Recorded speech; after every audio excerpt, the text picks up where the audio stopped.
mbokki internet yi ngir ngeen di man di jot vidéo yi bàyyeekoo fii ci Morolan TV dangay bës fii ñu bind s'abonner boo noppee teg ci cloche bi. foofu donc niveau attesté ak niveau CAP fu ci nekk jël nañ meilleur élève muy 8 ñooñu la ñuy primé di préciser aussi ne ci biir 8 yooyu Qualité Fruit di benn entreprise bi nekk Morolan dañu nekk dans le programme qu'on appelle PF2E programme école entreprise. Donc seen xale yi génn ren foofu aussi major promotion bi ak ki ci topp ñu ngi ci lauréat yi donc merci monsieur le préfet, le sous-préfet de l'arrondissement de Pambal, monsieur le maire de la commune de Morolan, monsieur le représentant de l'IEF de Tivaouane, monsieur le professeur du lycée de Morolan,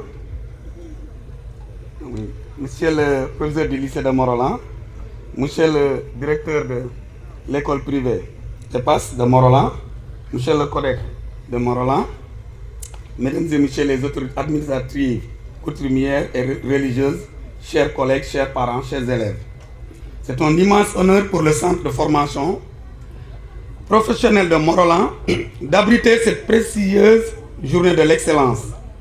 Je tiens tout d'abord à exprimer ma profonde gratitude à monsieur le sous-préfet de l'arrondissement de Pambal, représenté ici par monsieur Cham, son adjoint, mais également à madame la chef CADL, mais également mes remerciements et gratitude vont à l'endroit de monsieur le maire pour le choix porté sur notre établissement et pour la confiance renouvelée en nous confiant la réalisation du cocktail de cette journée à nos apprenants.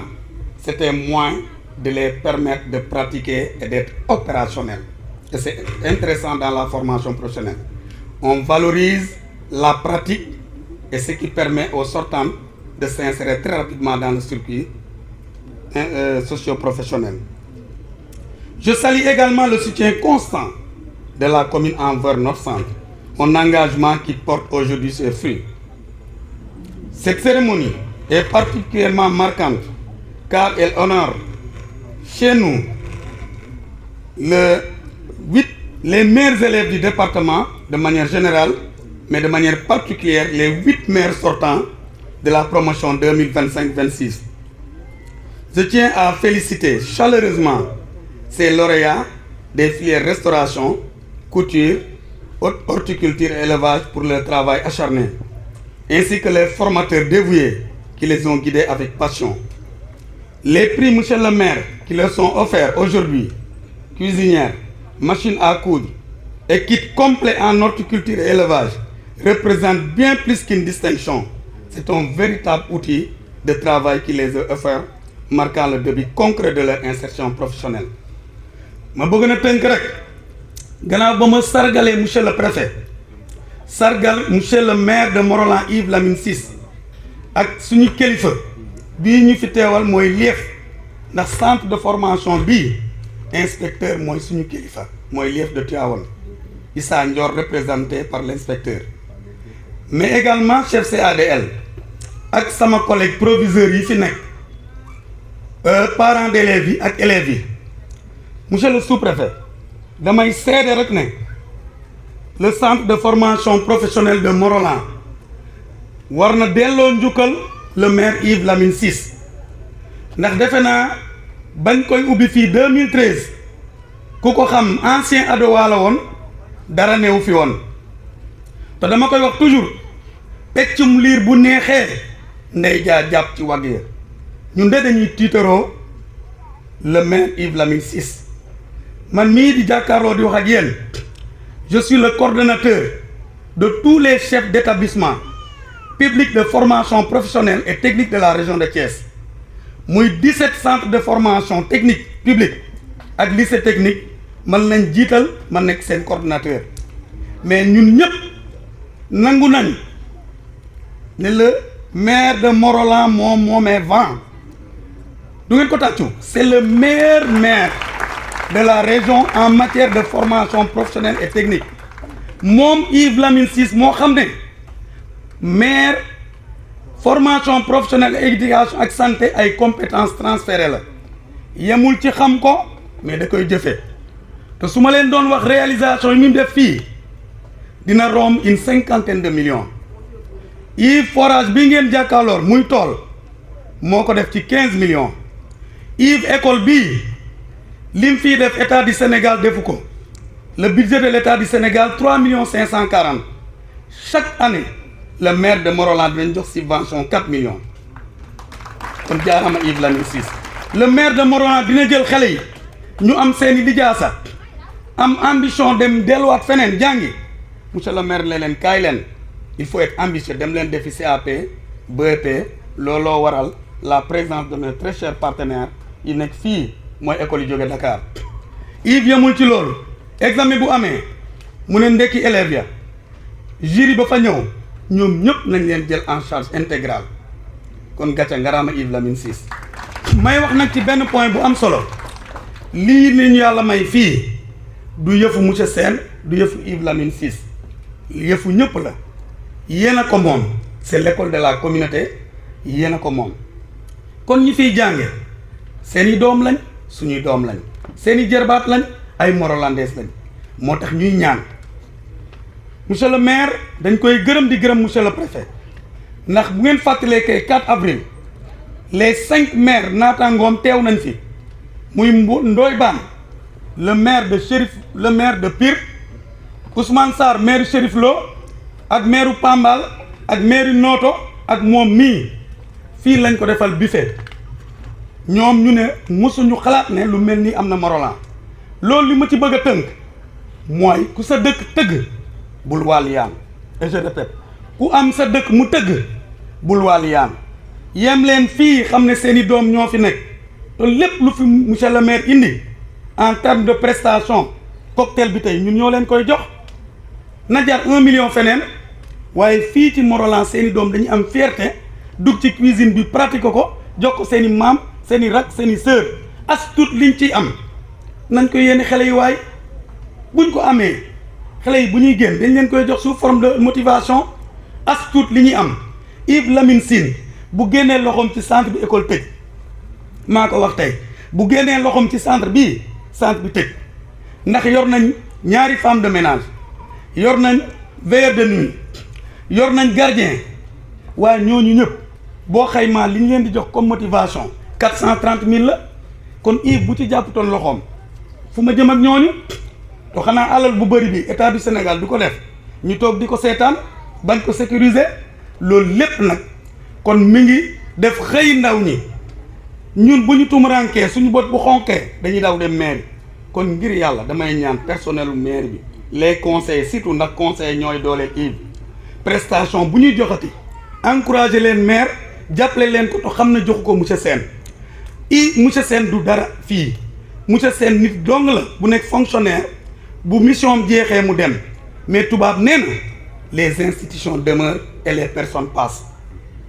man ak Yves yëpp dañuy ñaan yàlla danañ room fii keneen ne fii keneen nekk ca mairie ba kon lii laay war a sool nañ rafetal di encourager Yves muy jàppale xale yi ci wàll bu mu nekk muy prestation muy séminaire muy formation ak lu mu ci nekk dinañ ko defal ci qualité tey waa Kër Ndiaye Lo ñoo nekk fii lycée ak Morolan kon ñeneen bu ñuy ñëw di dooleel centre bi waxatu man ak Morolan mais heureusement que monsieur Yves Lamine Ciss a bien compris ça et nous vous en remercions énormément di profitoo nag di dalal jàmm népp ñëw leen ci jàmm ñibbi ci jàmm ak salaam que la fête soit belle wasalaam sama xol sedd na Yves le maire à vie. Merci. Chers enseignants, honorables invités, notables et partenaires de l'école, chers parents d'élèves et surtout chers lauréats, chers enfants, c'est un immense honneur et un réel plaisir de prendre la parole aujourd'hui au nom de l'ensemble des directeurs d'école de la commune de Morolan à l'occasion de cette magnifique célébration de l'excellence scolaire. Cette journée ne récompense pas seulement des notes ou des classements, elle célèbre un idéal profondément enraciné dans les terres de Morolan. L'alliance indissociable entre l'excellence scolaire et la conscience citoyenne. À Morolan, nous avons la conviction que l'éducation est le moteur indispensable de notre avenir. Un élève d'excellence n'est pas uniquement celui qui travaille en classe, mais celui qui met son savoir, sa curiosité et sa rigueur au service de la communauté. L'excellence intellectuelle sans engagement citoyen reste une victoire stérile. C'est en formant des esprits éclairés, respectueux de leur environnement et soucieux du bien commun, que nous préparons les acteurs de notre développement durable. À nouveau, à cette journée de l'excellence.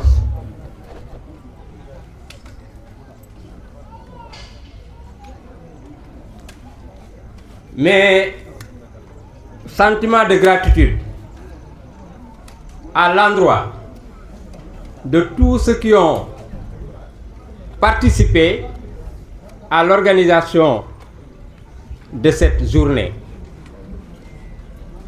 Je confonds dans le même sentiment de gratitude et de remerciement à tous ceux qui ont immortalisé mon nom en m'associant à une œuvre salutaire, humanitaire, un sacerdoce, la création de l'école privée Action sociale de Morolan.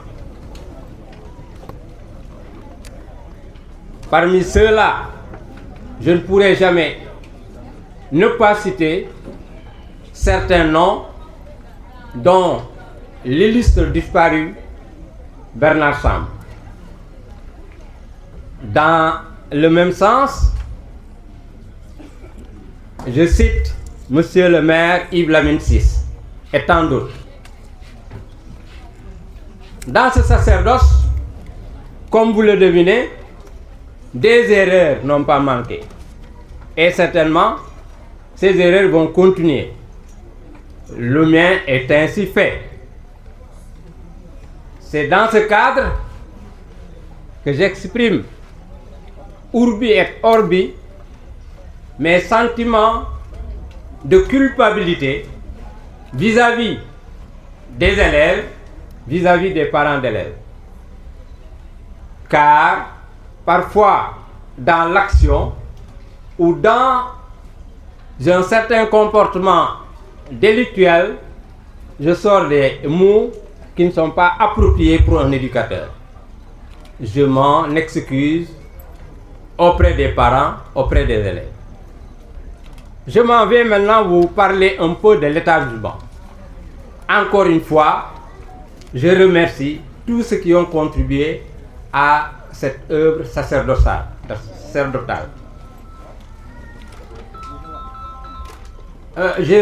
J'ai un sentiment mitigé en prenant la parole et en voulant parler de l'établissement. Pourquoi? Si les résultats n'ont pas été à la hauteur de mes attentes, il y a quand même un bémol.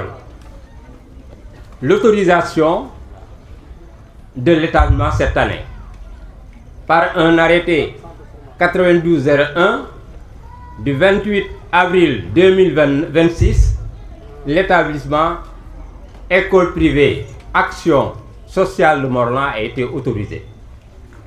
Je crois d'ailleurs ça fait partie des missions, voire la principale mission qui m'a fait redescendre à ma terre natale, Morolan. J'aborderai tout d'abord les résultats scolaires. Si les résultats, ou ce qu'on appelle communément la promotion interne, ont connu, les résultats internes ont connu une légère progression, passant de 44% à 50%, naturellement si on exclut les élèves de terminale, les résultats aux examens n'ont pas été à la hauteur de mes attentes. C'est là où je parlerai de déception. En terminale, sur 45 candidats, nous avons 8 admis.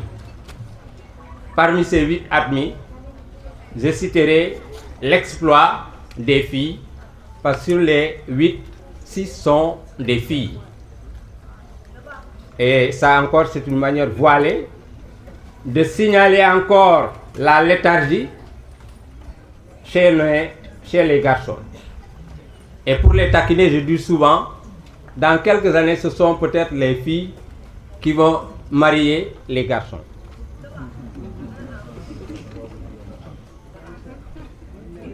Ma déception est d'autant plus grande que sur les 8, 2 seulement sont des produits de EPAS. Je veux dire par là, 2 élèves qui ont fait la seconde, la première et la terminale à EPAS. Ça veut dire, nous les enseignants, l'encadrement, nous avons encore un parcours à faire, du pain sur la planche, comme on dit communément. Pour le BFM, là c'est une chute. L'année dernière, on était à 51%. Cette année, on est à 27,77%. Avec 15 admis. Et là encore, je me rends compte, les produits du lycée de Pikine, de EPAS, sont en deçà de mes attentes. Voilà en gros la déception. Maintenant, le bémol. J'ai dit que cette année, le lycée, je parle souvent du lycée de Pikine, peut-être c'est le long séjour que j'ai effectué là-bas. EPAS a été autorisé cette année. Quand on parle de résultats maintenant, quand on parle de reconnaissance, naturellement, ça doit se répercuter positivement sur les résultats des années suivantes. Comment? Généralement, les élèves qui font des candidats libres ne bénéficient pas de certaines faveurs, comme le repêchage, parce qu'ils n'ont pas de livret. Encore une autre épine sous le pied. J'étais souvent contraint d'amener des élèves à Dakar parce qu'il fallait passer par certains circuits pour qu'ils soient candidats. Dieu merci, avec cette autorisation, le calvaire pour des candidats qui sont à Dakar, qui partent à Dakar et qui sont généralement défavorisés à cause du dépaysement. Voilà en gros le nouveau statut de l'EPAS. Ce nouveau statut maintenant, s'il y a des aspects salutaires, un avenir meilleur, il y a des sacrifices. Et ça, je convie tous les parents d'élèves à une rencontre que je fixerai ultérieurement pour qu'on discute de fond en comble les nouvelles charges et les nouvelles orientations. Parmi les innovations, il y aura impérativement la tenue scolaire. Et là encore, quand on parle de tenue scolaire, il y a naturellement de nouvelles charges. Encore une fois, je vais peut-être me cantonner là et peut-être en définitive, en dernier mot, surtout charger, peut-être l'expression est de trop, parler des parents d'élèves. Je parle des parents d'élèves parce que quand nous étions enfants, il y a une chansonnette que nous chantions et que les Baol maîtrisent mieux que moi. Avec votre permission, je vais chanter. dañ doon wax ni rakki Mamor Jaara maami gaynde ma tubloo Jolof gàgganti na gànnaar te kenn xamul la mu bokk ak yonent. Je mets cette introduction là pour dire que le savoir n'appartient à personne. ñi tax ma bokk ci ñooy liste boobu nekk ameel naa leen ngërëm ameel naa leen sant yàlla na leen yàlla fay. xëy na li ma yéene ak li ma mën du doy waaye ameel naa leen ngërëm ameel naa leen sant. ñooñu nekk ki may jëkk wax mooy Bernard Samb.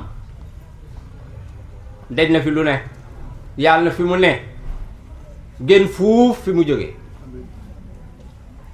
ki ci topp nag mooy monsieur le maire. ñooñu nekk foofu laa yemandi. bi ci tegu nekk ma ni école bi dafa soppeeku bi rek ubbeeku la maanaam mënatul ne école boo xay ni élèves yi ñu dàq rek lay jël mbaa élève bu bañ jàng lay jël ah loolu nag maa ngi koy lancé pour ñëpp xam ko ndax ñi may. Merci beaucoup. Monsieur le préfet, monsieur le sous-préfet, monsieur l'inspecteur de l'éducation et de la formation de Tivaouane, monsieur le maire de la commune de Morolan, mesdames et messieurs les agents au maire, messieurs les directeurs d'école et chefs d'établissement, messieurs les chefs de village et chefs coutumiers, chers parrains et marraines, chers parents d'élèves, distingués invités, chers élèves, c'est avec un immense plaisir et beaucoup de fierté que je prends la parole à l'occasion de cette journée d'excellence organisée par la mairie de Morolan.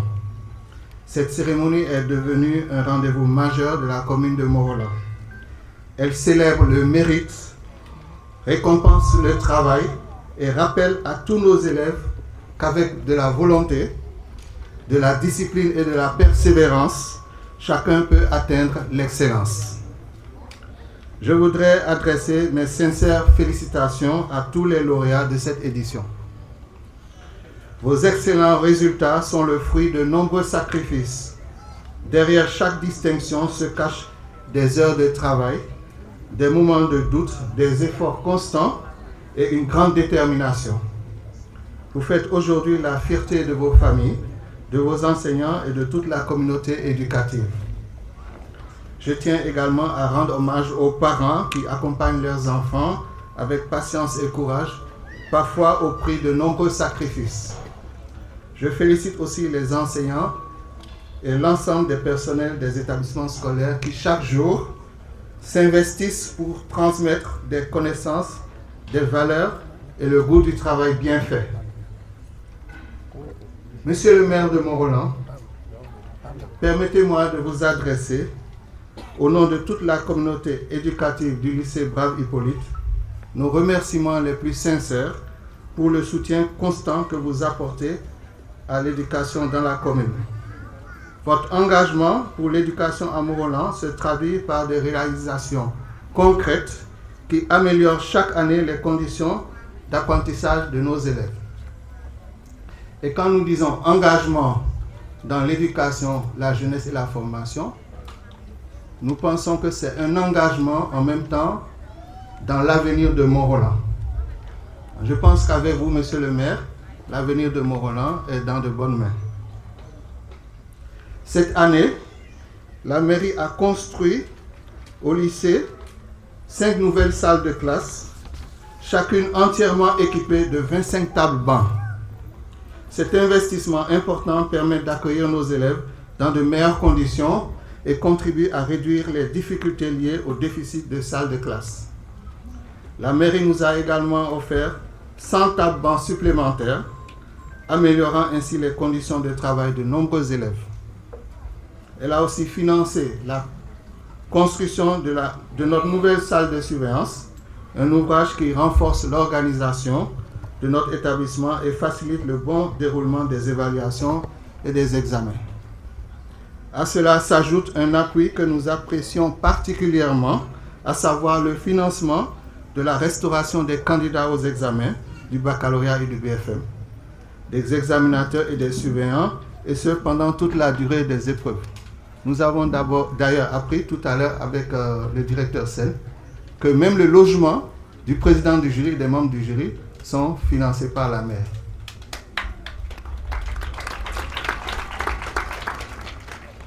Cet accompagnement contribue grandement au bon déroulement de ces examens nationaux et témoigne de l'intérêt que vous portez à la réussite de notre jeunesse.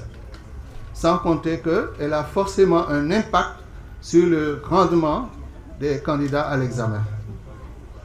Je n'oublie pas la dotation en matériel didactique dont nous bénéficions chaque année. Monsieur le maire, ces investissements sont bien plus que des infrastructures ou des appuis financiers. Ils constituent un investissement dans l'avenir de Morolan. Nous vous remercions sincèrement pour ces actions envers le lycée Brave Hippolyte et nous voulons vous assurer que nous continuerons à travailler à notre niveau avec engagement afin d'obtenir des résultats toujours meilleurs. Chers élèves, vous êtes les premiers bénéficiaires de ces investissements. En retour, nous attendons de vous davantage de sérieux, de discipline et de travail. Permettez-moi maintenant d'attirer votre attention sur un sujet d'une grande importance.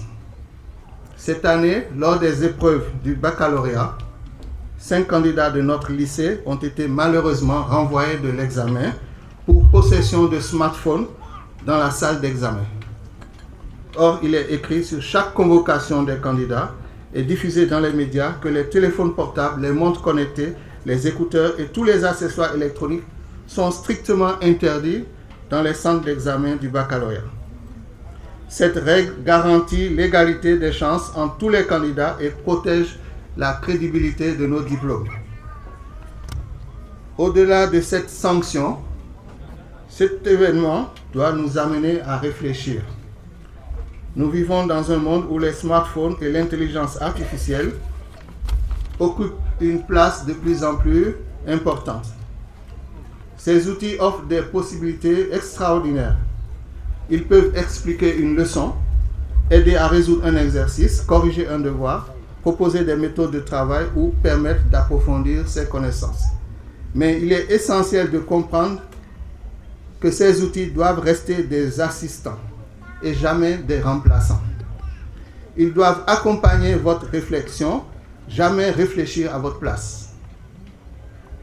Lorsqu'un élève cherche d'abord à comprendre une leçon, à résoudre un exercice par lui-même, à faire un effort personnel, puis utilise ces outils pour vérifier son travail ou mieux comprendre ses erreurs, ces outils en question deviennent de véritables partenaires d'apprentissage.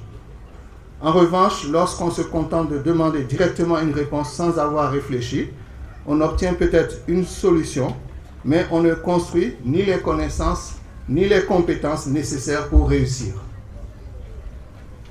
Ce qui est appris sans effort est souvent oublié rapidement. Ce qui est construit grâce au travail personnel devient un savoir durable. Les examens évaluent ce que vous savez réellement, ce que vous êtes capable de comprendre, d'analyser et de produire par vous-même. Plus tard dans votre vie professionnelle, on attendra de vous que vous sachiez réfléchir, prendre des décisions, résoudre des problèmes et faire preuve de responsabilité. Ces qualités ne s'acquièrent que par l'effort personnel. Je vous invite donc, chers élèves, à utiliser les nouvelles technologies avec intelligence. Faites-en des alliés pour progresser, jamais un raccourci vers la facilité. Votre plus grande richesse restera toujours votre capacité à apprendre par vous-même. Chers élèves, les connaissances et les compétences constituent aujourd'hui la véritable richesse. Soyez exigeants envers vous-même dans votre formation. Ne cédez pas à la facilité. Quel que soit le métier que vous exercerez demain, enseignant, médecin, ingénieur, entrepreneur, agriculteur, artisan, etc., votre réussite dépendra avant tout de la qualité de votre formation. Ne vous découragez jamais face aux difficultés. Beaucoup d'entre vous parcourent chaque jour de longues distances pour venir au lycée. D'autres doivent faire face à des contraintes familiales ou matérielles. Par vos brillants résultats, vous démontrez que la volonté, le courage et la persévérance permettent de dépasser les obstacles. Vous démontrez que l'excellence est accessible à tous ceux qui acceptent de travailler avec sérieux, régularité et discipline. Pour terminer, je renouvelle mes sincères remerciements à Monsieur le maire Yves Lamine Ciss et à l'ensemble du conseil municipal pour leur engagement constant en faveur de l'éducation. Je remercie également les autorités administratives, les partenaires de l'école, les enseignants, les parents d'élèves, ainsi que toutes les personnes qui contribuent chaque jour à la réussite de notre système éducatif. Enfin, je félicite une nouvelle fois les lauréats. Continuez à être des exemples pour vos camarades. que vos distinctions d'aujourd'hui soient le point de départ de réussite encore plus grande demain. Je vous remercie de votre aimable attention.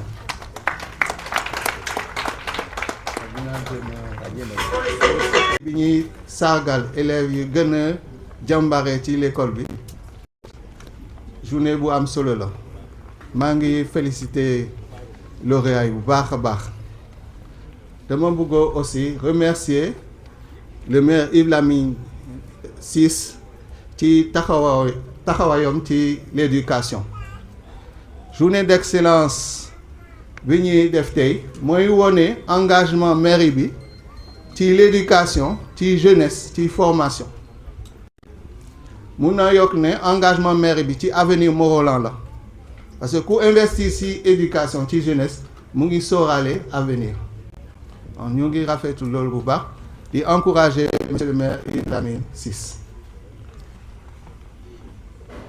maa ngi remercier tamit mairie bi pour investissement bi ñuy def ci lycée bi ren bi école bi tàmbali jot nañu 100 table-banc téeméeri table-banc maa ngi fàttali benn bés daaw jéeg la woon sama première année bi dama nekk sama bureau ay benn groupe d'élèves ñëw di ma ñaan ay bassan ma ne leen bassan pour lan ñu ne ma dañoo bëgg a jàng amuñu table-banc loolu en tant que chef d'établissement def ma def problème mais heureusement ak mairie bi li muy investir ci lycée bi loolu amatul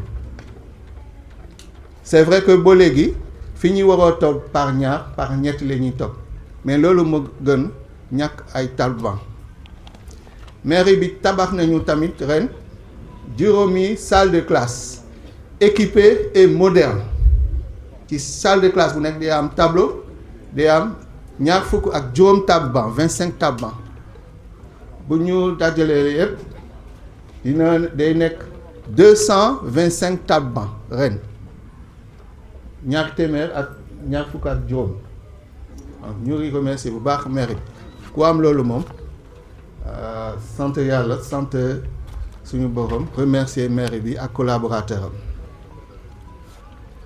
maa ngi yokk ne aussi ci examen yi mairie bi mooy investir mooy financer ndekki ak ay candidats yi yëpp ak correcteurs yi ak examinateurs yi ak jury yi loolu lu am solo la day fekk élèves yi dootuñu xalaat li ñuy ndekki li ñuy añ bu ñuy ñëwee examen seen xel day daal dañuy def seen examen normal ñu ngi rafetu loolu bu baax a baax am na benn mbir bu ma wax ci français mooy que ren ci examen baccalauréat waa jury yi dak nañu juróomi élèves dak nañu ci salle yi ndax dañoo yore seen téléphone ci biir salle bi ci biir salle d'examen bi ñëpp xam nañu ne tere nañu loolu waruñu sax indi téléphone ci centre d'examen yi loolu damay ñaan parents yi ñu gën a waxtaan ci ak seen doom yi ñun ñaay wax sax ñun ñëpp war nañu gën a waxtaan ci ak seen doom ak suñu doom yi pour affaire téléphone ñoom ñi déwén mun naa ne duñu mën a def bac dinañ leen tere bac loolu lan moo koy indi benn téléphone kese ci 5 élèves yooyu am na ñoo xamante ne moom saay su wootee du laaj ndax déwén dina mënoo def bac du laaj loolu de moom téléphone am lay laajte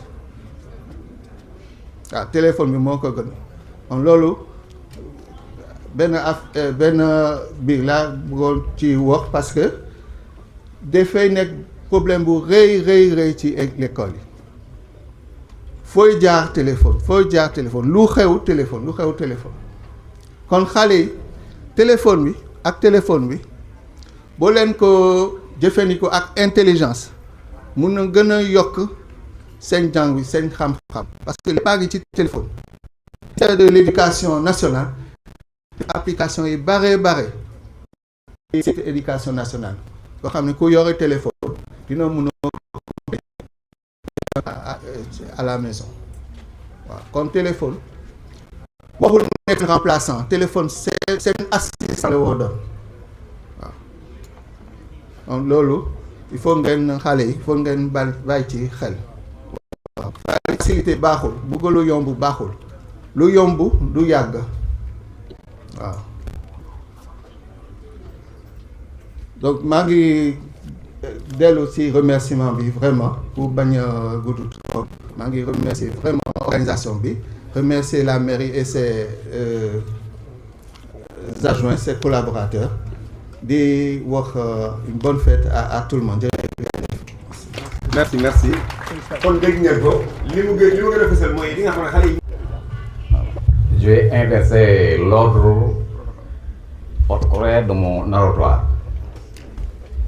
Bi ma gërëmee préfet Pambal sous-préfet Pambal gërëm monsieur le maire gërëm monsieur le représentant de l'IEF gërëm assistance bi surtout les élèves waaw élèves yi laay gën a insister am naa doom joo xamee ni mënoon naa teew fii mais malheureusement jàng na premier semestre mu bàyyeeku di foo ba bokkul ci ñii pour wax leen ne rek njàng bi boo ko bàyyee tuuti rek monsieur le directeur Assane Mbengue wax na ko sànq xam-xam duñ ko donn duñ ko maye da ngay ñàkk da ngay sonn doog koo am. Félicitations à nos élèves. C'est la crème des écoles. Crème bi nekk li ma leen sant mooy ñu taxaw ci li ñu taxaw nii ba dem série S au lycée su ko defee xëy na lycée bi dina am réussite bu baax ci série S. Ci série L bi peut-être am na ñenn ñuy bàyyeeku ba nekk ci série L mais li ma gën a bëgg mooy série S bi jafewul ni ko monsieur Gaye waxee sànq ñenn ñi dañuy ragal ni mais gis naa ni moo gën a yomb ci jàng bi maa ngi remercier élèves yi bu baax a baax remercier assistance yi xëy na du ma wax lu bari ci kii ci li monsieur Sène wax biñ may interviewé ci résultat bac bi monsieur Diouf be xaw naa ragal na sax wax naa lu ëpp ndeke waxuma lu ëpp mooy ni monsieur le maire Yves Lamine Ciss ni mu taxawoo njàng mi côté njàng mi laa xam ni mu taxawoo njàng mi ci Morolan du ci école élémentaire yi du ci CM bi du ci lycée bi du ci école privée bi heureusement monsieur Sène wax na ko ci centre de formation bu ci dindee loxoom école bi arrêté te yaakaar naa école yu bari ci Morolan bu monsieur le maire dindee loxoom dañuy am jafe-jafe lu bari moo tax ma ni monsieur le maire jërëjëf donc je voudrais dire quelques mots en français après avoir remercié le sous-préfet de Pambal monsieur le maire Yves Lamine Ciss, monsieur le représentant de l'EF, l'instructeur, monsieur les directeurs de l'école, le préviseur notamment en premier, et l'assistance, toute l'assistance. Mais je voudrais insister sur les lauréats. Je voudrais qu'ils poursuivent depuis le CI jusqu'en terminale. Heureusement que nous avons tout le nécessaire qu'aurait besoin des autres ici à Morolan. Du jardin à la case de terminale, tout est ici à Morolan. Heureusement aussi, il y a comme l'a dit le directeur, certains voudraient que leurs enfants aillent vers le privé. Il y a une école privée disponible et je souhaite à tout le monde, surtout les élèves, de pouvoir poursuivre leurs études et surtout en série S. La crème ici doit continuer vers la série S pour que Mont-Rolland puisse peut-être concurrencer d'autres écoles comme nous ou bien comme les autres écoles ailleurs, mais qu'on ait de très bons résultats en série S. Je voudrais remercier tout le monde et je m'en vais là. Merci beaucoup. L'allocution aura accès seulement sur 3 points très brefs. 1. Salutations envers les autorités ici présentes. 2. Remerciements envers la commission éducation et formation. Et 3. Encouragement à l'égard des élèves. Monsieur le sous-préfet de Pambal, Monsieur l'inspecteur de Tivaouane, Monsieur le maire Yves Lamine Ciss, Monsieur le proviseur du lycée, chers chefs d'établissement, chers enseignants,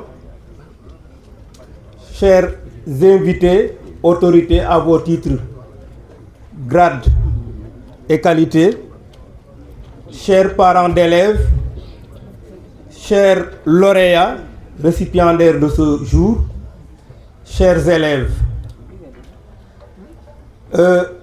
je voudrais tout simplement remercier, monsieur le maire va le faire tout à l'heure, aux autorités qui sont ici présentes, remercier la commission éducation et formation, tous ceux qui ont participé de près ou de loin. Jërë ngeen jëf. Dama bëgg ngeen tàccul ma commission boobu bu baax a baax. Depuis plus d'1 mois, ils ont enchaîné réunions et préparations des voyages pour aujourd'hui nous présenter tout cela. Merci infiniment. Merci à monsieur le maire. Je ne vais pas faire aujourd'hui vos réalisations en éducation et formation, d'autres l'ont fait. Mais merci pour cette compréhension, votre compréhension très claire et votre vision très claire de l'éducation et de la formation dans la commune de Mont-Rolland. Merci. Yal na la yàlla may wér.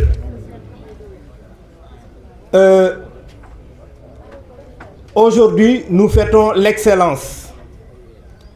Quand on parle d'excellence, ça signifie beaucoup.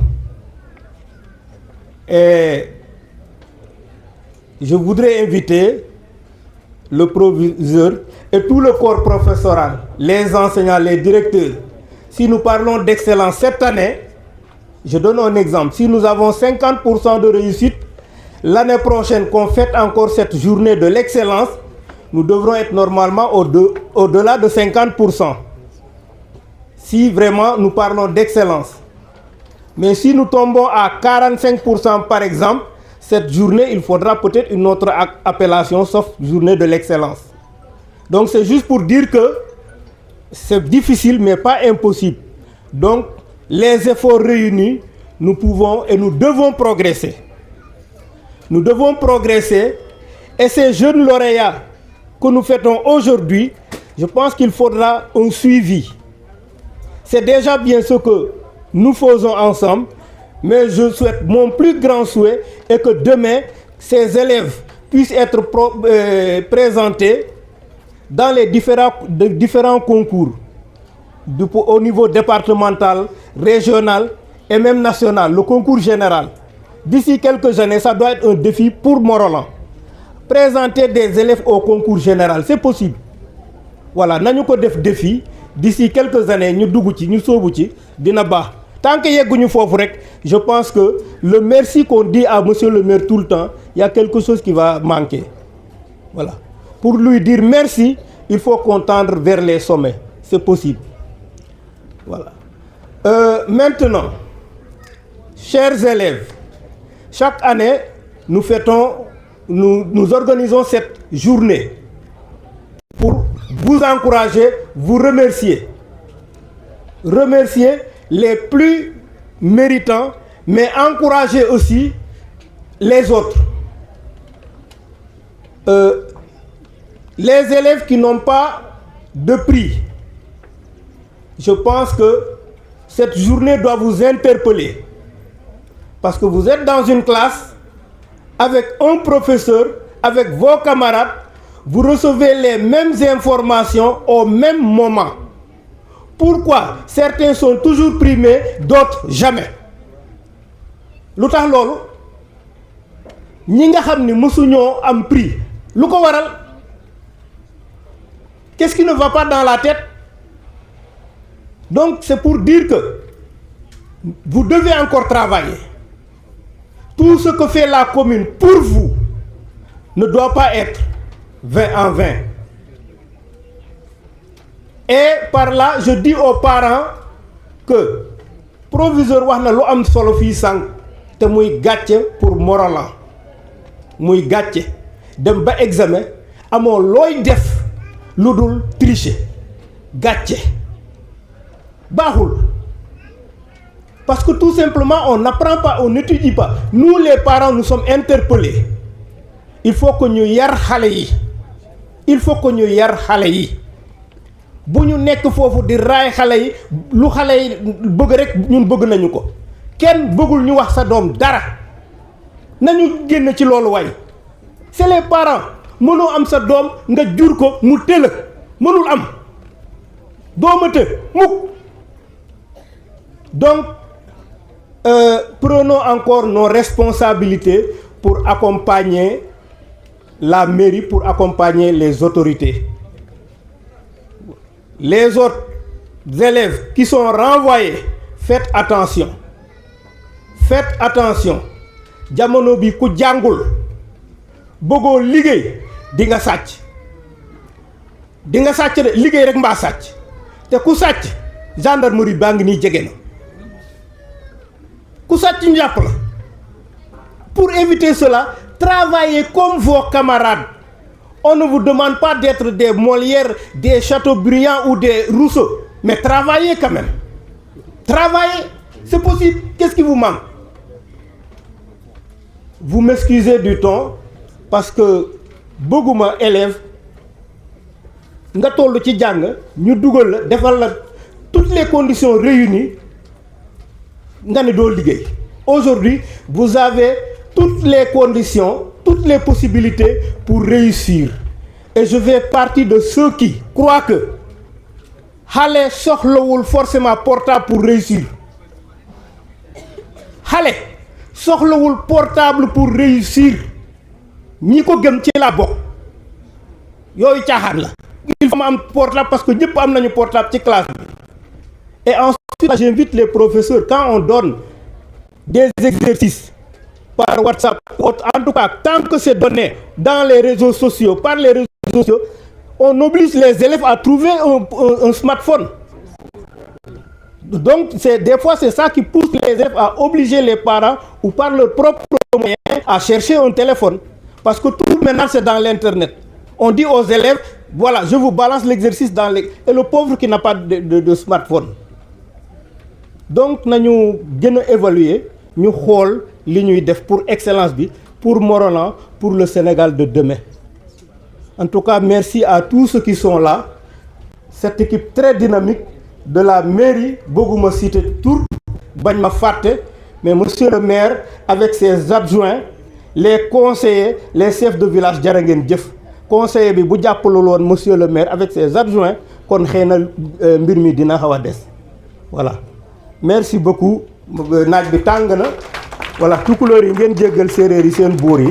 Ngay do lay tooñ noonu. Merci. Du lycée de Morolan. Monsieur le directeur du CFP de Morolan. Monsieur le directeur de EPAS. Monsieur le codec. Mesdames, Messieurs les directeurs et directrices d'école.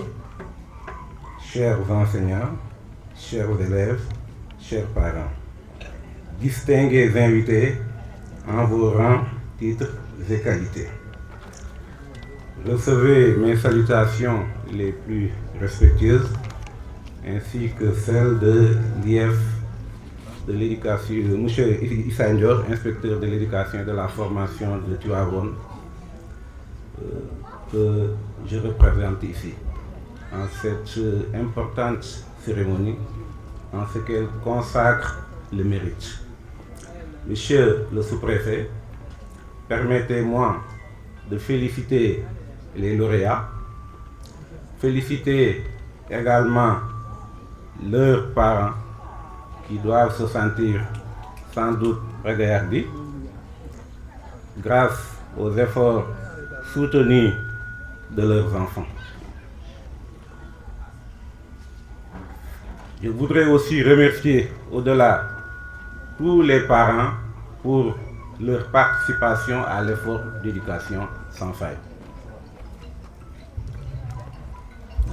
Le fait d'exhiber les performances des élèves donc, va sans doute exhorter les autres à se surpasser, donc, afin d'être parmi les premiers les années à venir.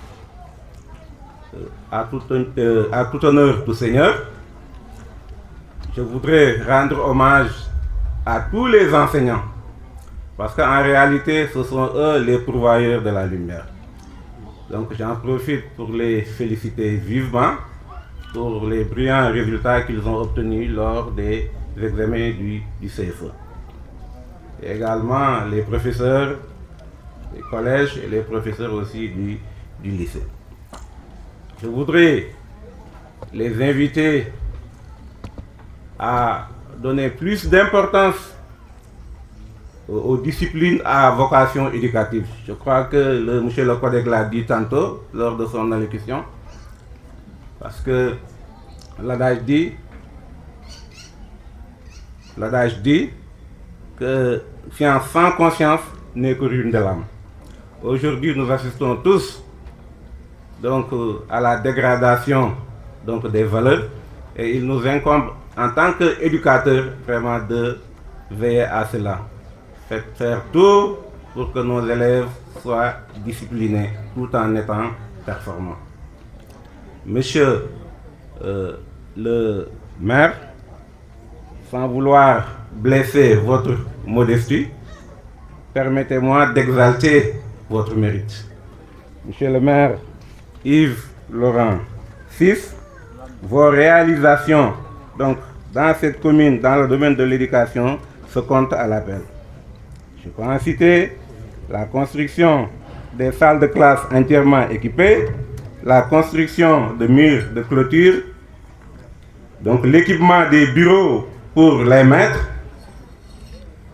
le matériel de reprographie tel que les photocopieuses,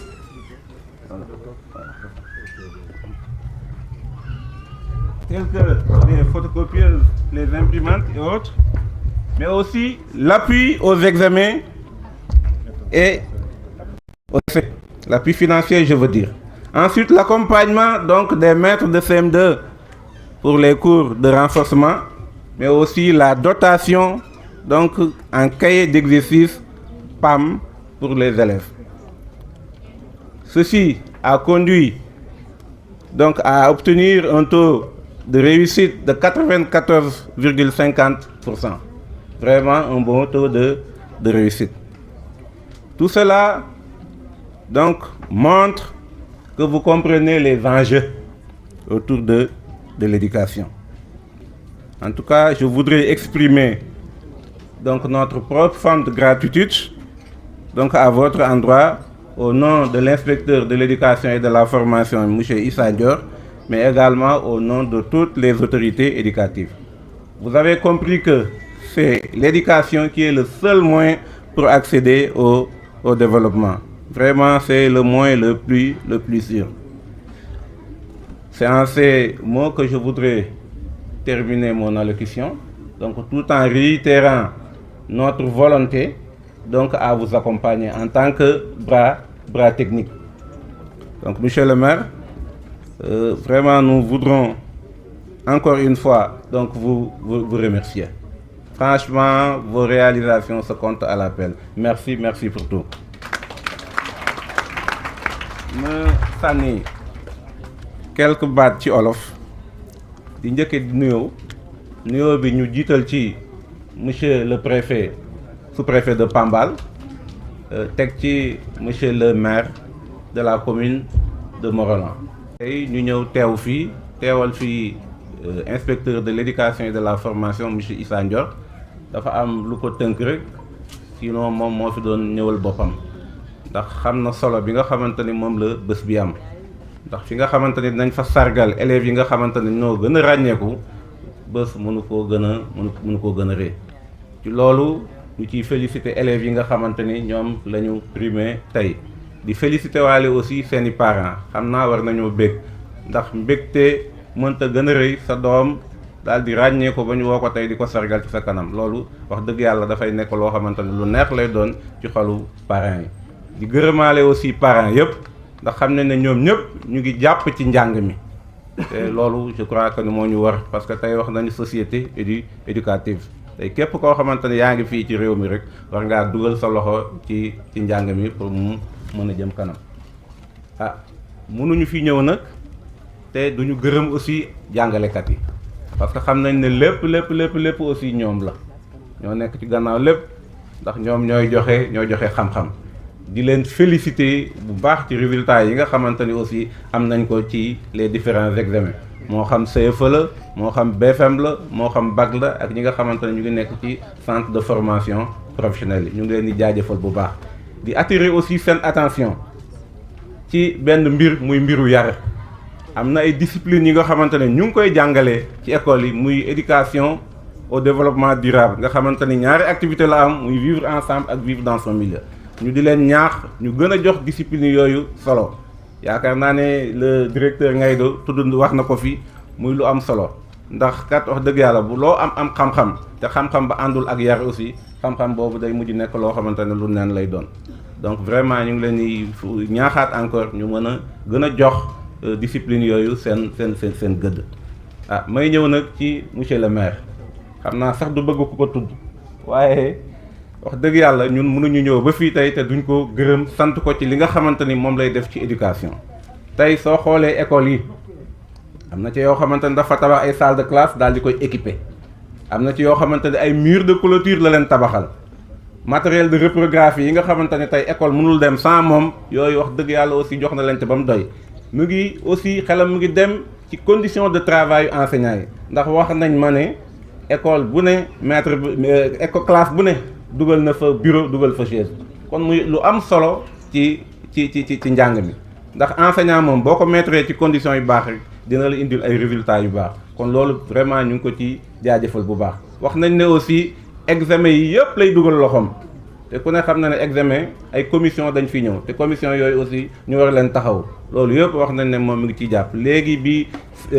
directeur CFP jëlee kàddu moom it wax na li nga xamante ni moom la def pour centre bi ñu nekk ni tey kon bu ñu limee sax vraiment dina gudd ndax li mu def moom yëpp sax mënuñ cee jaaral vraiment ci loolu ñu ko ciy jaajëfal bu baax a baax ci turu IEF di ko jaajëfal aussi ci turu autorité éducative yëpp waaye loolu rek dafay wane ne moom xam na njëriñu jàng ndax ku ne war na xam ne réew mënul développé te njàng mi développé wu loolu moom comprendre na ko bu baax moo tax mu ci dugal loxoom bu baax ñuy feddali rek ñun suñu volonté pour gunge ko ci lépp loo xamante ne mu ngi koy def lu jëm ci wàllu éducation. Monsieur le représentant de l'inspecteur d'éducation et de la formation, messieurs les chefs de village, mesdames, messieurs les conseillers municipaux, bien sûr les adjoints d'abord, puis les conseillers municipaux, mesdames, messieurs les représentants du corps enseignant ak ñi yore administration bi ci wàllu éducation bi, chers parents d'élèves yéen waajur xale yi maa ngi leen di nuyu bu baax a baax yéen ñi xam ni yéen a leen jur di leen toppatoo ba tey ñu war a am seeni prix jërëjëf. mais loolu boo leen xoolee salle bi waajur yi ñëw est-ce que am na góor voilà góor yi duñu toppatoo xale yi jigéen di jërëjëf jigéen ñi. vraiment Mor Mbengue xam naa wax na sànq parents d'élèves dina leen convoqué mais boo convoqué boo amee ñaari góor gërëmal yàlla. En tout cas merci beaucoup pour ñëpp ñi ñëw fii notable yi li chefs religieux yi coutumiers yi yéen lauréats yi xale yi tàccu leen seen bopp merci beaucoup ñu leen di gërëm di leen sant man nekk duma discours gars yi discours nañ discours yi yëpp li may def rek mooy gërëm sous-préfet gërëm chef d'établissement yi gërëm enseignants yi jërëjëf enseignants yi tàccu leen enseignants yi nee nañu mënoo fay ku la jàngal ku la jox xam-xam mënoo ko fay man de maa ngi fàttali ko bi may dugg CI monsieur Stanislas Faye moo ma yore woon mën ma ko fàtte tanis na ko yàlla yërëm woyofal yaram bi donc Mor Mbengue sànq wax nga ay cadre da nga sori parmi nous y a un cadre bi nga waroon citer parce que moo ëpp ñooñu diplôme mooy Henri Gueye s'il te plaît jógal ma war la xale yi Henri jógal s'il te plaît dem na ko ñaan tu es là c'est s'il vous plaît parce que dafa citer ay Martin c'est bien c'est des cadres mais kii moo leen gën a jàng kat parce que mooy ëpp diplôme kii mooy magumu seigneur André Gueye waaye nekk moom ak Macky Sall ñoo defandoo seen mémoire à l'université c'est un ingénieur dafa jaar IST kooku moo ëpp gaa yooyu diplôme nag am du noonu voilà en tout cas loolu laa bëggoon wax pour que ñu mel nii soxla nañ ko ci yéen mais kii ban série la def S deful A de deful L de kon ku bëgg a doon lu kii de def leen da ngeen di ñimi def S man mii taxaw ci wax ak yéen man série S laa def am du noonu bu da ngeen di ñimi def série S du noonu voilà kon góorgóorlu leen yéen a ñu tax a ñëw fii tey vraiment sànq am na mbégte parce que pour man quand même on a eu de bons résultats cette année wax nañ ko sànq 94%. Centre bi nii ils ont eu 100% au CAP tàccu leen centre bi vraiment même ñi xam ne sax dañoo nekkoon ci Bassoum di def formation en même temps di liggéey ci entreprise bi am nañu 100% vraiment loolu lu baax la bac yi aussi résultats yi baax na parce que boo xoolee niveau bi ak niveau national bi BFM bi tamit baax na Mor Mbengue wax na sànq résultat nu mu tuddi EPAS résultat yi baax na trop ñun bu ñu fi nekkee ay benn la ñu doon am ñaar ñett léegi ñu ngi am moitié loolu baax na war am du noonu waaye xeeb dool yi du noonu nañu xeeb dool yi je pense que en tout cas Mor Mbengue je pense que on dañ lay encouragé am na baat boo wax sànq boobu teg ko ci suuf ay xaw ma daan pare def naa sama mission bi yaa ngi soo commencé en tout cas ñu ngi lay gërëm en tout cas ci école bi léegi amuloon kayit maanaam nguur gi xamu ko woon moo tax xale yi doon def candidature yi léegi nguur gi xam na ko vraiment tàcc yoon la parce que loolu résultat bu mag la beneen bi peut-être bu ñuy ñaan inspecteur baa ngi fi mooy CM Kéemay dañoo bëgg vraiment mu ubbi ren dégg nañu ni dossier bi jàll na IF jàll na IA mu ngi Dakar mais bu amul suivi du ubbi donc ñu ngi ñaan vraiment le CM de Kéemay bu xam ni commune Morlan daf ko boole ak conseil départemental dafa tabax ñaari classe commune Morlan tabax ñaari classe ak toilettes yi te conseil départemental mu ngi waaj muré je pense dans le budget 2026 commune Morlan aussi dans le budget 2026 aussi il y a le bureau du principal donc yooyu ça veut dire que CM bi pare na je pense que tout ça on va réaliser ça d'ici octobre novembre décembre am naa yaakaar ni donc vraiment ñu fexe ba comme ça waa Ngiig waa Caay waa Kéemay seen dox bu metti bi di dem ci ay kër mi ndaw mu wàññeeku loolu vraiment ñu ngi ñaan loolu kii la am naa je pense que fausse note bi dinaa ci ñëwaat mooy bi ma yégee nii xale yu Morlan yi dañoo tricher dama rus a rus waroon naa dugg sax ci ronu lal bi mais gàcce boobu je sais pas aussi wax na gàcce mais gàcce bu rëy la gàcce bu rëy ndax lu ñu xam ci waa Morlan njom kersa nit war na jomm yenn yi mais loolu tamit yéen waajur yi ba bii yoon nag yaay yi la nag bii yoon moom yaay yi laa faral sànq mais bii yoon moom yaay yi laa contre parce que normalement sa doom buy dem examen nee nañu tere nañu portable mais bu mu yóbbu portable bi xam nga ne am na portable am indi portable bi dama koy téye ngeen jàppale ñu ci loolu vraiment loolu ñu bañ ko déggaat fii Morolan xale tricher moom vraiment ñu moytu loolu.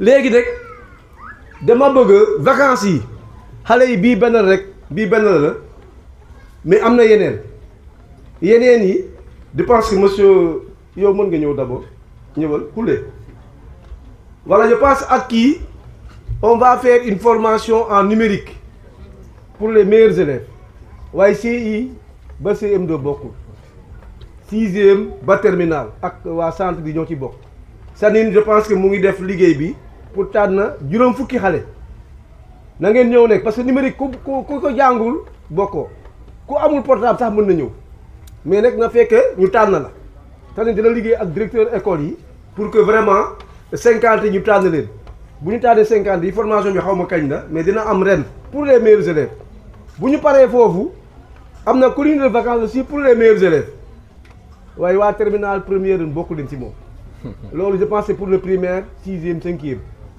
donc mais c'est aussi pour les meilleurs élèves kon ne fa normalement ñi fi nekk yéen xale yu ndaw yi fexee leen dem colonie dem hôtel ngeen di nekk lu noonu comme ça vacances yi ne ngeen gën a xamante xale bi nekk ci ay xam xale bi nekk Palu xale bi nekk Kër Daouda xam xale bi nekk Fulum comme ça Morolan gën a neex ñu gën a xamante du noonu vraiment loolu aussi yooyu yëpp c'est des activités de vacances dinaa jox tuuti kii mu wax kàddu ci par rapport ak la formation numérique allez-y. donc merci monsieur le maire donc xam naa du ma guddal donc monsieur le préfet du sous-arrondissement de Pambal donc monsieur le maire de la commune de Morolan donc chers parents chers enseignants chers élèves chers récipiendaires distingués invités chères autorités administratives coutumières et religieuses à vos rangs et grades donc maa ngi am mbégte bu bari teew ci bis bi ànd ci ak yéen muy bis bu am solo remercier monsieur le maire de la commune de Morolan monsieur Yves Lamine Ciss bi nga xamante ni moo ma ci invité ma teew ci donc d'abord aussi comme ni ko maire defee féliciter xale yi parce que lu jig njaag la te ñooy njaag donc bëgg naa ñu tàccu leen encore une fois mais également wax leen ni aussi xale yi comme ñun Sénégal dañoo tàmm dañoo gaaw a suñu biir dafa gaaw a fees lii ab door rek la du finalité lii ñenn ñi jàpp leen lii ab soññ la pour wax leen ni da ngeen a war a continuer sur cette voie d'excellence li ngeen war a xam mooy yéenay l'avenir de Morolan yéenay l'avenir de ce pays yéenay l'avenir de l'Afrique li maire bëgg ci yéen mooy demain le futur président de la République du Sénégal génn Morolan le futur premier ministre du Sénégal génn Morolan ainsi que des députés sénégalais nag dafa ñu bari dañoo rëyul bët donc lu maire bëgg mooy ngeen rëy bët teg seen bët ci fonction yu mel noonu donc bu ko defee li ci des mooy maire dafa sàkk woon ci ñun xam ngeen ni jamono fi mu toll donc tey jii nii ni sàkku xam-xam waree noonu la sàkku xam-xam ci wàllum xarala nekk loo xamante ni mënatul ñàkk ndax tey dégg ngeen lu ñuy wax intelligence artificielle donc moo tax maire am vision ni mënul na yamale sax célébrer l'excellence yamale ko ci cérémonie bi mais je pense que vision dépassé na loolu donc dafa jàpp ni bokk na ci célébrer l'excellence mooy fexe ba nga xamante ni préparer xale yi sur les compétences d'avenir te aujourd'hui mënuñu cee génne numérique mënuñu cee génne intelligence artificielle donc dinañ leen jël incha allah ci vacances yi xam naa ni madame Diouf Sanine dina xool nu ñu organiser pour tàggat leen ci wàllu woowee ñi nga xamante ni surtout ñooy bacheliers yi war a génn dem université bacheliers yooyu ñu xam ni nag am nañu bac ñu bari seen biir fees na yaakaar nañ ni jeex na mais jàpp leen ni yéen a ngi doog a door ngeen xam ne yéen a ngi jëm ci ay université yoo xamante ni yéen ngi fay fekk ñeneen seeni moroom ngeen bañ a complexé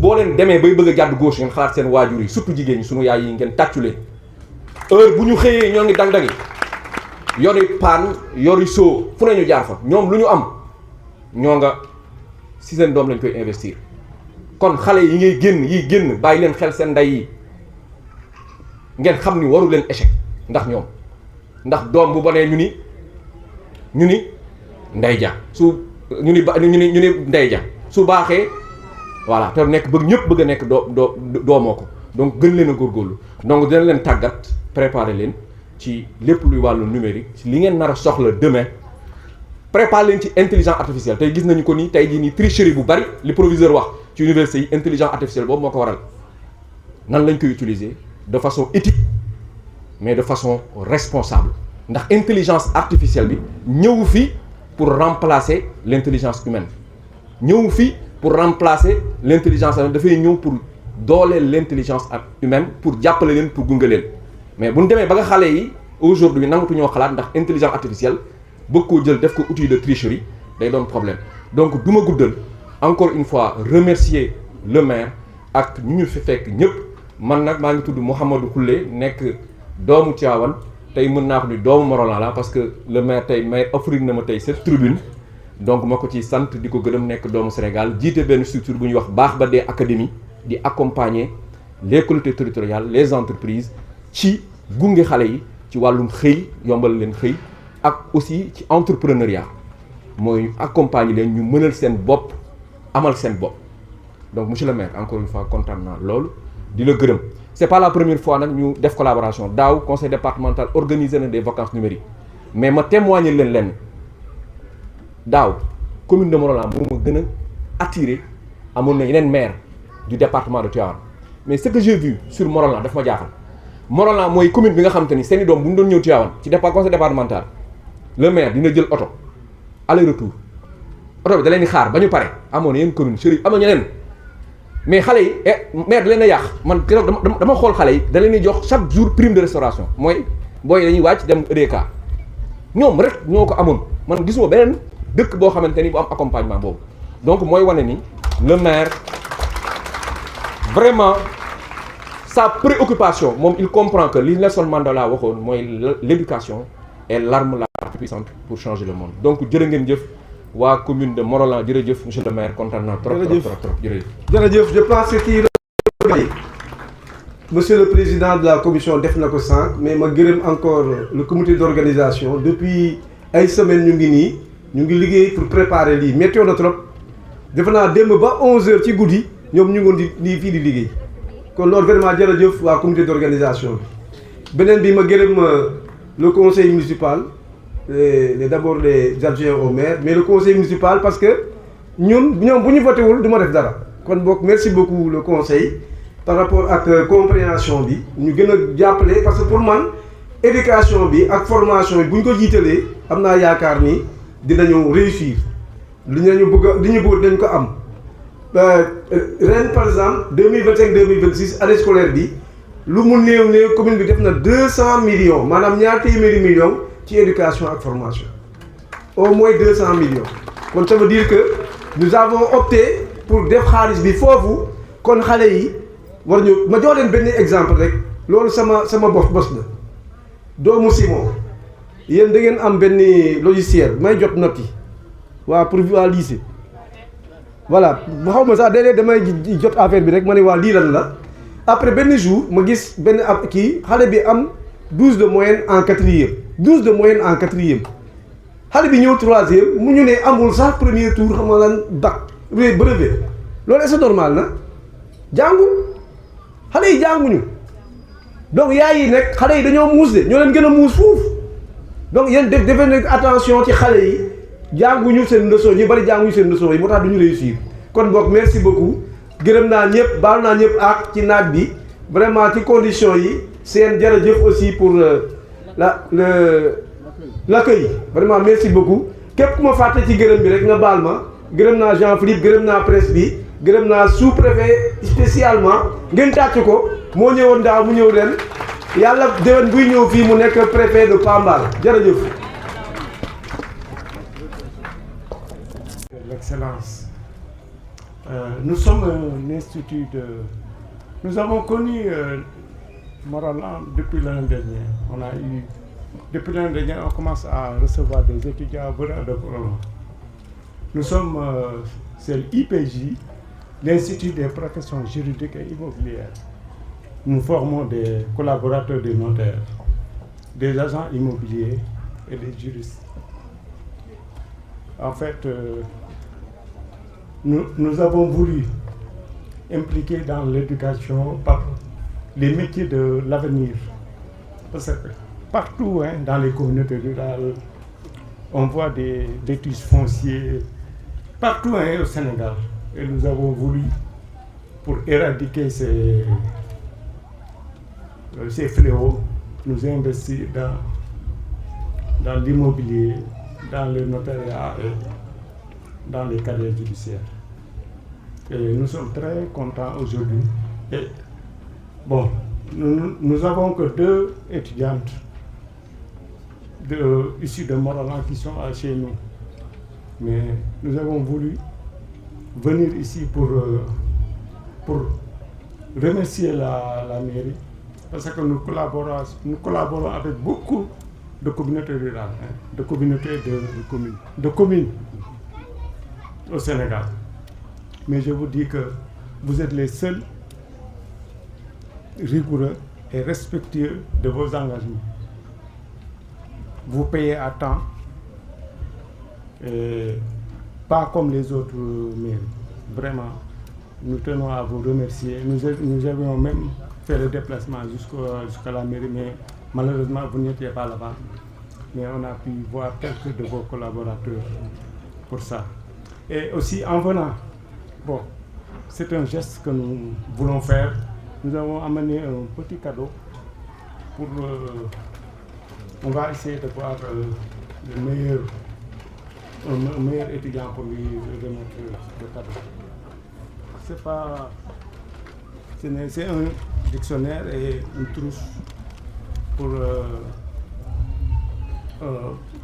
un récipiendaire que vous avez choisi. Et merci et je vous remercie. Merci beaucoup. Merci beaucoup. Donc, le muy wax mooy bourse yi xale yi am bourse yi donc ren rek fay nañu plus de 70 millions de bourses maanaam juróom-ñaari fukki millions ci bourse maanaam école am ci la bokk moom nee na am nañ fa ñaari xale proviseur de defe naa lii yow laa koy jox mais c'est pour les séries L ça man bëgguma ko laal sax c'est pour les séries L comme xale yëpp xel dañuy jox ko le meilleur élève de terminale. Donc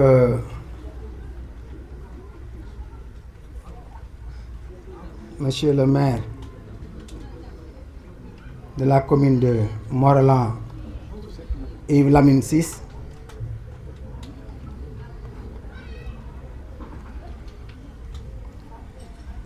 Monsieur et Madame les autorités administratives, territoriales, coutumières et religieuses, Madame la chef du CPDRTT de Pambal, Monsieur l'inspecteur de l'éducation et de la formation de Tivaouane, Mesdames et Messieurs les enseignants, chers parents d'élèves, chers lauréats, chers invités, Mesdames et Messieurs. Il est des cérémonies qui dépassent le cadre d'une simple remise de prix. Celle d'aujourd'hui et de celle-ci, en célébrant l'excellence scolaire, la commune de Morolan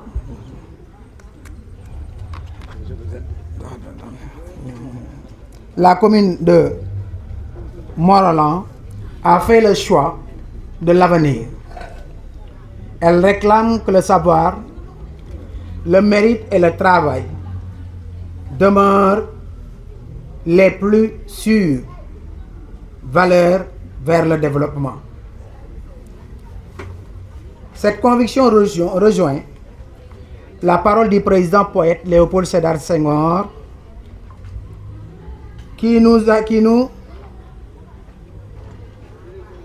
Léopold Sédar Senghor qui affirmait que l'éducation est la première des priorités nationales. Plus qu'un service public, l'éducation est le lieu où se construit la nation, où se forcent les consciences et où se prépare l'avenir. Mais de quelle excellence parlons-nous aujourd'hui? L'excellence n'est pas la recherche de la perfection inaccessible. Elle est la volonté constante de progresser. Elle consiste à faire chaque jour un peu mieux que la veille. Elle naît de la discipline, grandit dans l'effort et s'épanouit dans la persévérance. L'excellence est aussi une exigence morale. Elle ne se limite pas aux performances scolaires. Elle englobe l'honnêteté, le respect d'autrui, le sens du devoir, l'amour de la patrie et le service de l'intérêt général.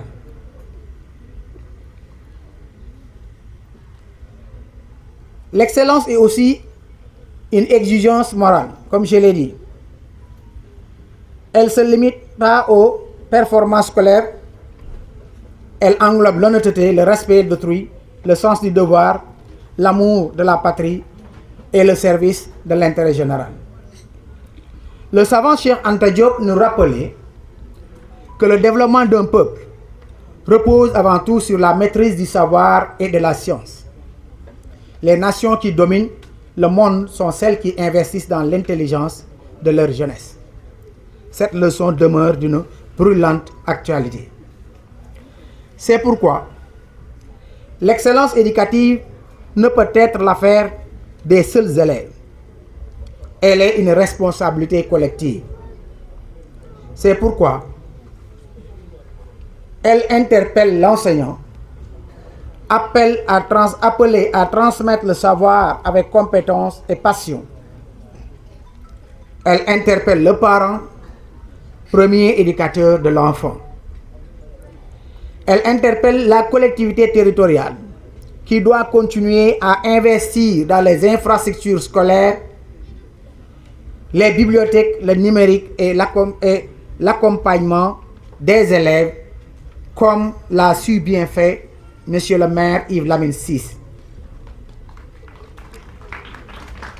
Elle interpelle enfin l'État, garant d'une éducation équitable, performante et ouverte sur les défis du XXIe siècle. Chers élèves, le monde dans lequel vous vivez sera plus exigeant que celui de vos parents. Les métiers évoluent rapidement. Les technologies transforment notre manière de vivre, de produire et de communiquer. L'intelligence artificielle, la transition écologique, l'économie numérique et l'innovation redessinent déjà les conditions de notre avenir. Dans ce contexte, l'excellence ne sera plus seulement un avantage, elle sera une nécessité. Mais souvenez-vous toujours que le diplôme ouvre des portes, tandis que les valeurs de l'excellence permettent de les garder ouvertes. Soyez donc les jeunes compétents, mais également ambitieux, mais respectueux, brillants, mais profondément attachés aux valeurs de solidarité qui fondent notre société. Mesdames et messieurs, la vision du Sénégal 2050 nous invite à bâtir un pays souverain, juste, prospère et compétitif. Une telle ambition ne pourra être réalisée que grâce à une jeunesse bien formée, créative, disciplinée et animée par le sens de l'intérêt général. La journée d'excellence de la commune de Mont-Rolland s'inscrit pleinement dans cette dynamique. Elle rappelle que chaque enfant encouragé aujourd'hui peut devenir demain un médecin, un ingénieur, un enseignant, un magistrat, un entrepreneur, un chercheur ou un responsable public au service de la commune et de la nation. C'est pourquoi je ne taris d'éloge à l'endroit de M. Yves Lamine Sy, le maire de la commune de Morolan, que je félicite et encourage vivement, et encouragé à persévérer dans cette dynamique, mais aussi cette voie d'appui et d'accompagnement de la jeunesse de sa commune. Je félicite également le conseil municipal, les autorités éducatives, les enseignants, les parents d'élèves et tous les partenaires qui ont contribué à la réussite de cette initiative exemplaire. À vous, chers lauréats, je dis soyez fiers de votre parcours, mais considérez cette distinction non comme un aboutissement, mais comme le point de départ d'une ambition beaucoup plus grande. À vous tous, les autres élèves, je lance cet appel. N'abandonnez jamais vos rêves. L'excellence n'est pas réservée à quelques privilégiés. Elle appartient à celles et ceux qui travaillent avec persévérance, courage et détermination. Je ne saurais terminer sans remercier encore une fois le maire de la commune, Yves Lamine Sy, des efforts considérables dans l'éducation, particulièrement dans la formation professionnelle, qui n'a jamais cessé de vous satisfaire par les excellents résultats.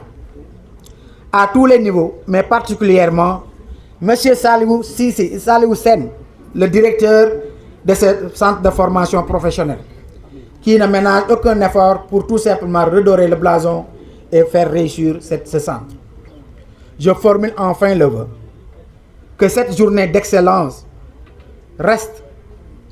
fasse naître dans chaque école de la commune de Morolan, une véritable culture de mérite, de l'effort et de la persévérance, mais aussi de la responsabilité, car une commune, mais aussi une nation, ne devient grande que lorsque chacun de ses enfants décide de donner le meilleur de lui-même.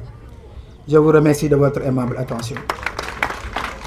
Pour bañ a guddal rek tàng na ñëpp, particulièrement ni ko ñëpp waxee nday mbi léegi le maire, mais aussi ñëpp ñi ci jàpp les partenaires. Lii c'est la deuxième fois man ma koy fekkee, mais je l'ai toujours défendu, fépp wax naa ko fa si rencontre yu ñu am yu jëm ci éducation.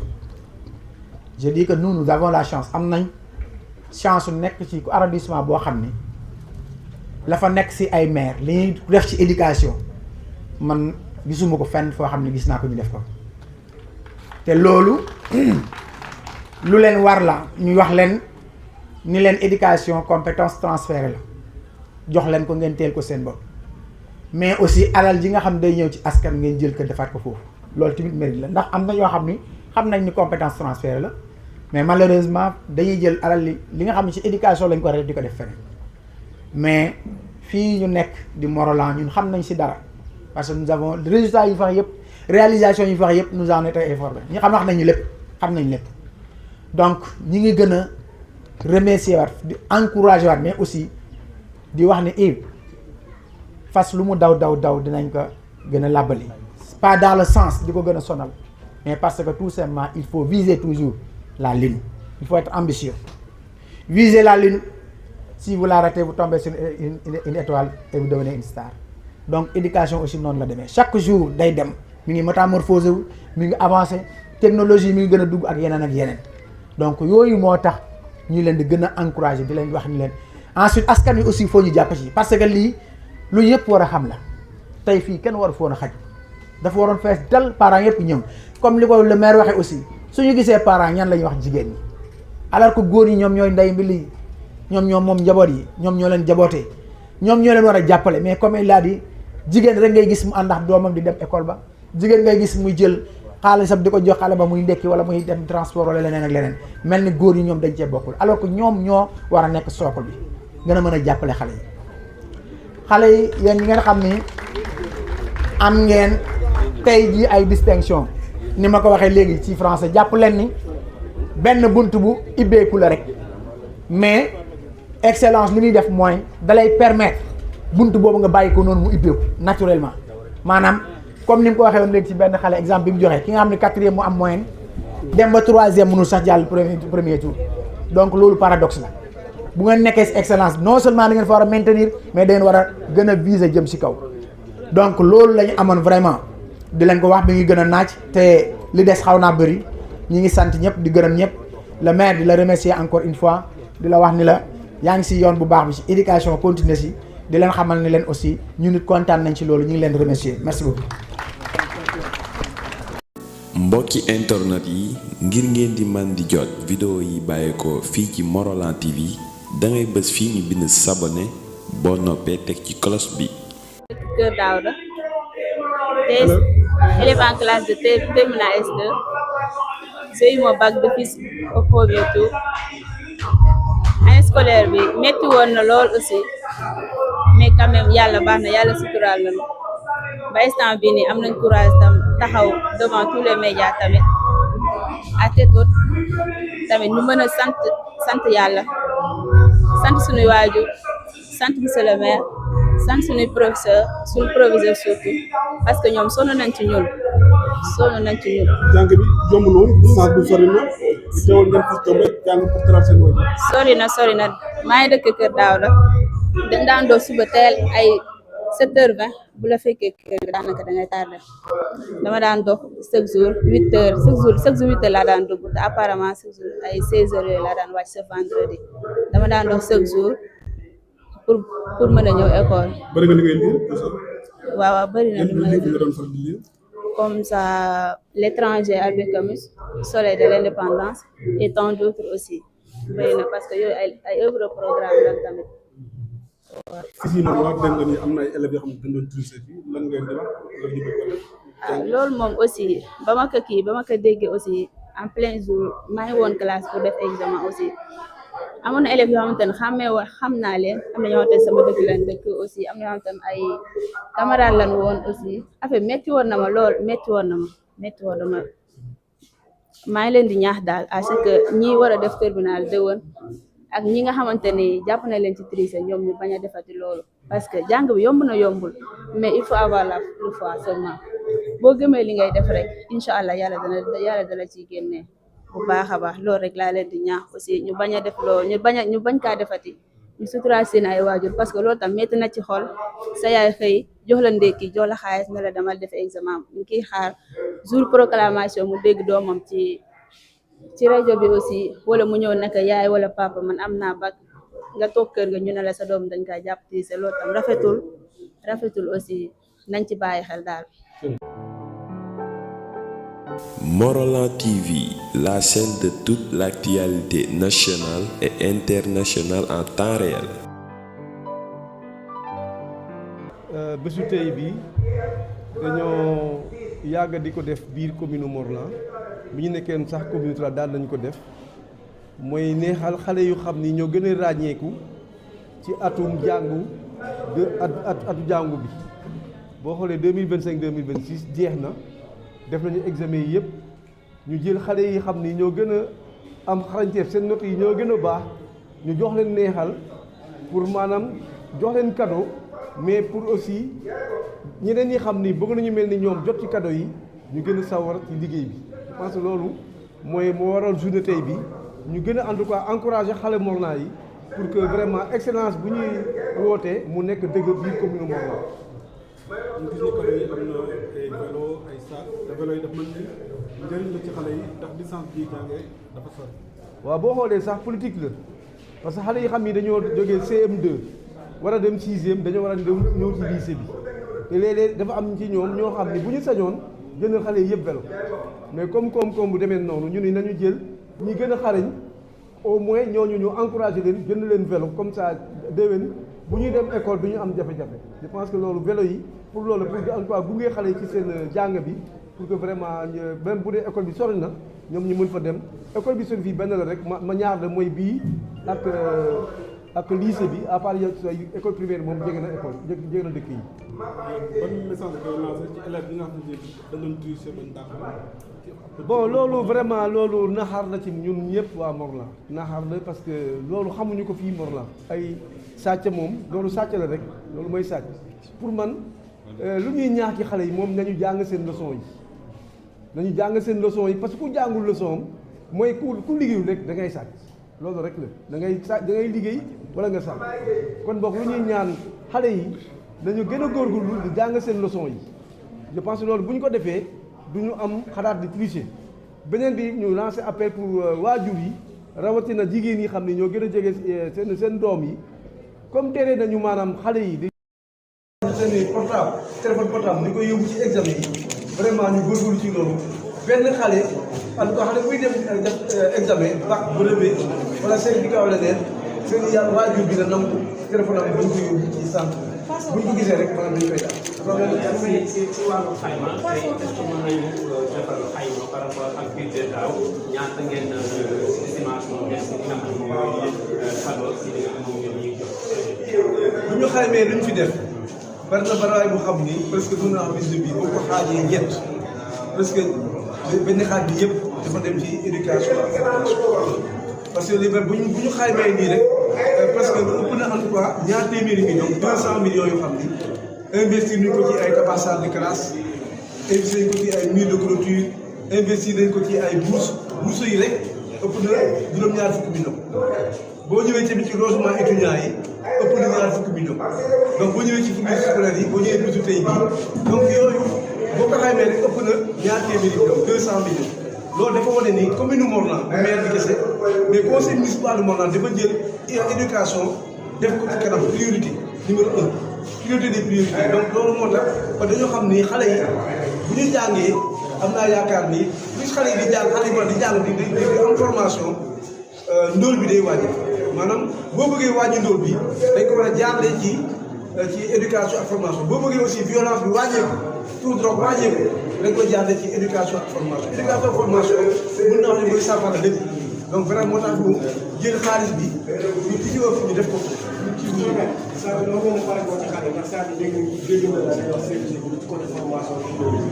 waaw loolu pare gu ñu ak ñoom je pense que xale yi fi jot portable te jot fii tey neexal tey am na ñoo xam ni dinañu dem colonie de vacances mooy xale yi primaire yi ak si ba sixième defe naa niveau colonie de vacances Sénégal foofu la yëpp mais bu ñu ñëwee ci formation numérique bi yooyu nekk xale yu mag yi maanaam sixième ba terminal dañu defar formation fan yu néew juróom fukki xale ci une semaine pour que ñu jàng lan mooy IA jàng lan mooy numérique ak nu ñu koy utiliser ngir am ci njëriñ loolu am na maanaam trop parce que xale yi yor nañu portable mais mu xamuñu nu ñu koy utiliser ba mu njëriñ leen.